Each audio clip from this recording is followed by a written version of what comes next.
ನಮಸ್ತೆ ಸ್ನೇಹಿತರೆ, ಪ್ರನಿಧಿ ಬರಹ ಚಾನಲ್ಗೆ ತಮಗೆ ಆತ್ಮೀಯವಾದಂತಹ ಸ್ವಾಗತ.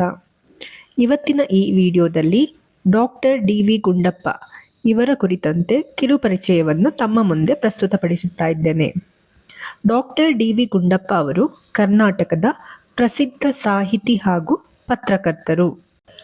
ಇವರ ಪೂರ್ಣ ಹೆಸರು ದೇವನಹಳ್ಳಿ ವೆಂಕಟರಮಣಯ್ಯ ಗುಂಡಪ್ಪ.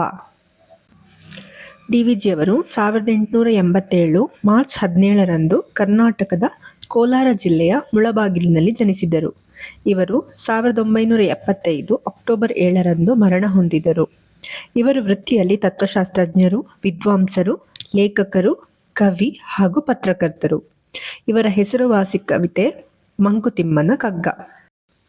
ಇವರು ಬರೆದಂತಹ ಕವಿತೆಗಳು ನಿವೇದನ, ಉಮರನ ಒಸಗೆ, ಮಂಕುತಿಮ್ಮನ ಕಗ್ಗ, ಮರುಳ ಮುನಿಯನ ಕಗ್ಗ, ಶ್ರೀರಾಮ ಪರೀಕ್ಷಣಂ, ಅಂತಃಪುರ ಗೀತೆ, ಗೀತಶಾಕುಂತಲ, ಜ್ಞಾಪಕ ಚಿತ್ರಶಾಲೆ.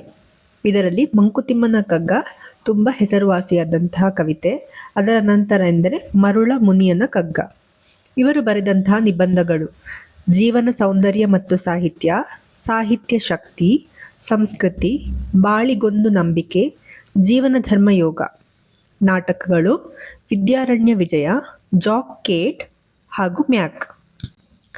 ಮಂಕುತಿಮ್ಮ ಎಂಬುದು ಡಿ.ವಿ.ಜಿಯವರು ಬಳಸಿದಂತಹ ಒಂದು ಕಲ್ಪಿತ ಪಾತ್ರದ ಹೆಸರು.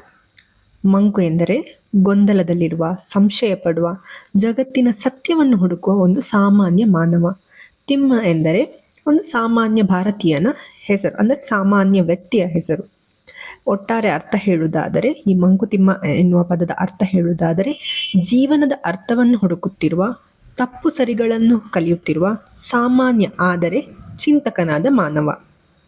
ಡಿ.ವಿ.ಜಿ ಅವರು ತಮ್ಮ ಪ್ರಸಿದ್ಧ ಕೃತಿ ಮಂಕುತಿಮ್ಮನ ಕಗ್ಗದಲ್ಲಿ ಈ ಮಂಕುತಿಮ್ಮನ ಮುಖಾಂತರ ಜೀವನದ ತತ್ವ, ನೀತಿ, ಧರ್ಮ, ಸಂಯಮ, ವೈರಾಗ್ಯ ಇತ್ಯಾದಿಗಳನ್ನು ಸರಳವಾಗಿ ಆದರೆ ಗಾಢವಾಗಿ ಹೇಳಿದ್ದಾರೆ.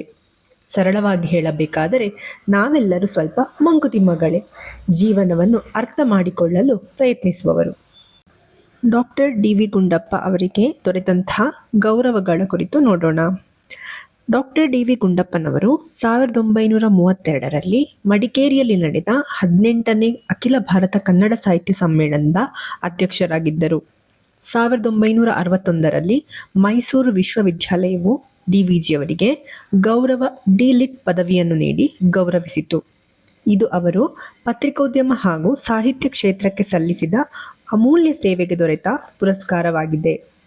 1967ರಲ್ಲಿ ಅವರ ಶ್ರೀಮದ್ ಭಗವದ್ಗೀತಾ ತಾತ್ಪರ್ಯ ಎಂಬ ಗ್ರಂಥಕ್ಕೆ ಕೇಂದ್ರ ಸಾಹಿತ್ಯ ಅಕಾಡೆಮಿ ಪ್ರಶಸ್ತಿ ಲಭಿಸಿತು. 1973ರಲ್ಲಿ ಡಿ.ವಿ.ಜಿ ಸನ್ಮಾನ ಸಮಿತಿಯವರು ಅವರಿಗೆ 1 ಲಕ್ಷ ರೂಪಾಯಿಗಳ ಗೌರವಧನವನ್ನು ಸಮರ್ಪಿಸಿದರು. ಅದನ್ನು ಅವರು ತಾವೇ ಸ್ಥಾಪಿಸಿದ ಗೋಖಲೆ ಸಂಸ್ಥೆಗೆ ದಾನ ಮಾಡಿದರು. 1974ರಲ್ಲಿ ಭಾರತ ಸರ್ಕಾರವು ಅವರಿಗೆ ಪದ್ಮಭೂಷಣ ಪ್ರಶಸ್ತಿಯನ್ನು ನೀಡಿ ಗೌರವಿಸಿತು. ಡಿ.ವಿ. ಗುಂಡಪ್ಪನವರ ಸ್ಮರಣಾರ್ಥವಾಗಿ ಭಾರತೀಯ ಅಂಚೆ ಇಲಾಖೆ 1988ರಲ್ಲಿ ಅಂಚೆ ಚೀಟಿಯನ್ನು ಬಿಡುಗಡೆ ಮಾಡಿತು. ಮನುಜನು ಬದುಕು ಸಾಗಿಸು ನೀರಿನಂತೆ, ಸಂತೋಷ ದುಃಖವನ್ನು ಸೇರಿಸು ತೀರಿನಂತೆ, ಹೃದಯದ ದೀಪವನ್ನು ಬೆಳಗಿಸು ಗಾಳಿಯಂತೆ, ಮಂಕುತಿಮ್ಮ ಹಾದಿ ನಿನ್ನದೇ ಅಂತಿಮವಾಗಿ.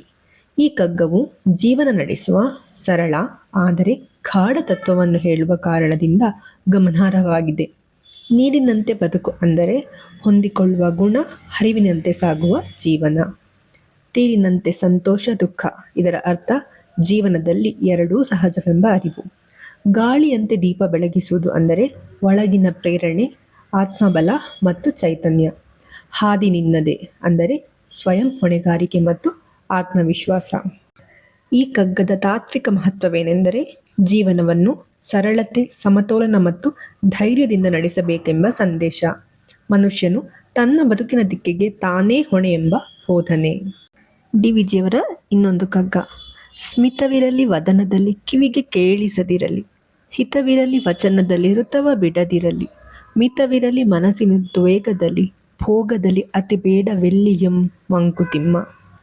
ಈ ಕಗ್ಗದ ಅರ್ಥ ಸರಳವಾಗಿ ಅಂತ ಹೇಳುವುದಾದರೆ, ಸ್ಮಿತವಿರಲಿ ವದನದಲ್ಲಿ ಅಂದರೆ ಮುಖದಲ್ಲಿ ಸದಾ ಮೃದು ನಗೆ ಇರಲಿ, ಕಿವಿಗೆ ಕೇಳಿಸದಿರಲಿ, ಅಂದರೆ ಅಹಂಕಾರ, ಕೋಪ, ಗರ್ವದ ಮಾತುಗಳು ಯಾವತ್ತೂ ಹೊರಬರಬಾರದು. ಹಿತವಿರಲಿ ವಚನದಲ್ಲಿ ಋತವ ಬಿಡದಿರಲಿ, ಅಂದರೆ ಮಾತುಗಳು ಇತರರಿಗೆ ಒಳಿತಾಗಿರಲಿ. ಸತ್ಯದ ದಾರಿಯನ್ನು ಯಾವತ್ತೂ ಬಿಡಬಾರದು.